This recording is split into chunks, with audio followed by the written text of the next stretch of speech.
ज्योतिष दृष्टिकोण से मार्च 2026 का पहला हफ्ता खगोलीय और धार्मिक नजरिए से खास माना जा रहा है। एक ओर देश भर में होली का उत्साह रहेगा, तो दूसरी ओर साल का पहला चंद्र ग्रहण भी इसी दौरान लगने जा रहा है। 3 मार्च 2026 को लगने वाला यह चंद्र ग्रहण फाल्गुन पूर्णिमा यानी होलिका दहन की तिथि पर पड़ रहा है। ऐसे में लोगों के मन में ये सवाल उठना स्वाभाविक है कि क्या इस बार होली पर ग्रहण का साया पड़ेगा और धार्मिक परंपराओं पर इसका क्या असर होगा। ज्योतिष शास्त्र के अनुसार जब कोई ग्रहण पर्व या त्योहार के आसपास पड़ता है तो उसका धार्मिक महत्व और प्रभाव दोनों बढ़ जाते हैं। इसी वजह से इस बार का चंद्र ग्रहण खास माना जा रहा है। ज्योतिषाचार्यों का कहना है कि ग्रहण के दौरान मानसिक बेचैनी, निर्णयों में भ्रम और भावनात्मक उतार चढ़ाव देखने को मिल सकता है। वहीं वैज्ञानिक दृष्टि से देखें तो चंद्र ग्रहण एक प्राकृतिक खगोलीय घटना है जो तब घटती है जब पृथ्वी, सूर्य और चंद्रमा एक सीध में आ जाते हैं और पृथ्वी की छाया चंद्रमा पर पड़ती है।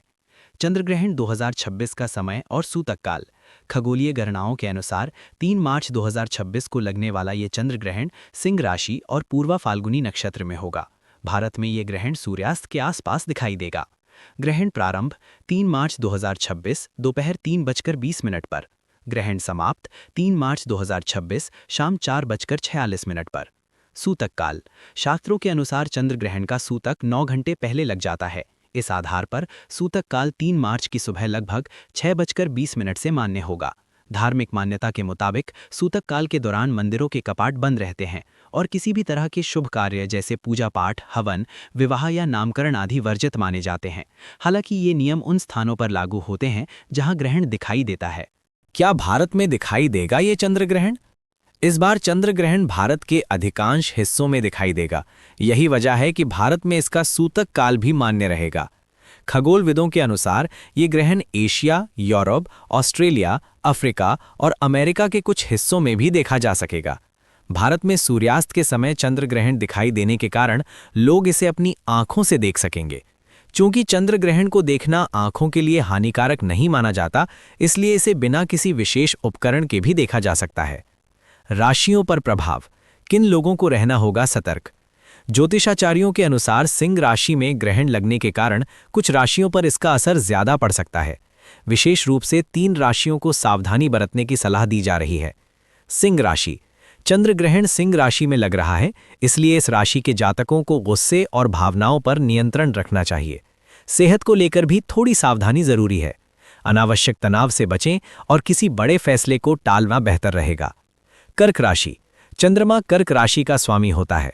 ऐसे में ग्रहण के समय कर्क राशि के लोगों को मानसिक बेचैनी, उलझन या निर्णय लेने में दिक्कत हो सकती है।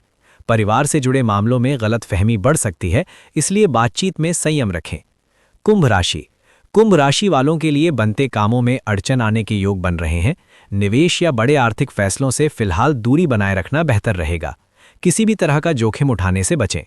अन्य राशियों के लिए ये ग्रहण सामान्य प्रभाव वाला माना जा रहा है, लेकिन फिर भी सभी को मानसिक संतुलन बनाए रखने की सलाह दी जाती है। सूतक काल में क्या करें और क्या न करें?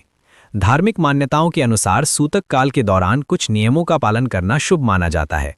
क्या न करें? गर्भवती महिलाओं को इस दौरान चाकू, कैंची या सुई जैसी नुकीली चीजों का इस्तेमाल नहीं करना चाहिए। सूतक काल और ग्रहण के दौरान भोजन पकाने और खाने से बचना चाहिए।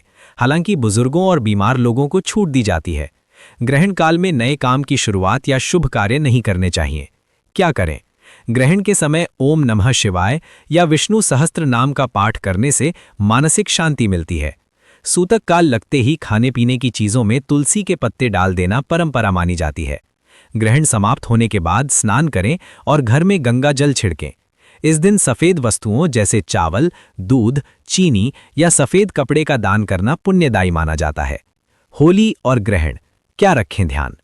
चूंकि 3 मार्च 2026 को होलिका दहन भी है और उसी दिन चंद्र ग्रहण लग रहा है, इसलिए धार्मिक दृष्टि से होलिका दहन और उससे जुड़े अनुष्ठान सूतक लगने से पहले या ग्रहण समाप्त होने के बाद ही करने की सलाह दी जाती है। ज्योतिषाचार्यों का मानना है कि ग्रहण काल में किसी भी तरह के मांगलिक कार्य से बचना चाहिए। डिस्क्लेमर: इस आलेख में दी गई जानकारियों पर हम दावा नहीं करते कि ये पूर्णतः सत्य है और सटीक है। विस्तृत और अधिक जानकारी के लिए संबंधित क्षेत्र के विशेषज्ञ की सलाह जरूर लें।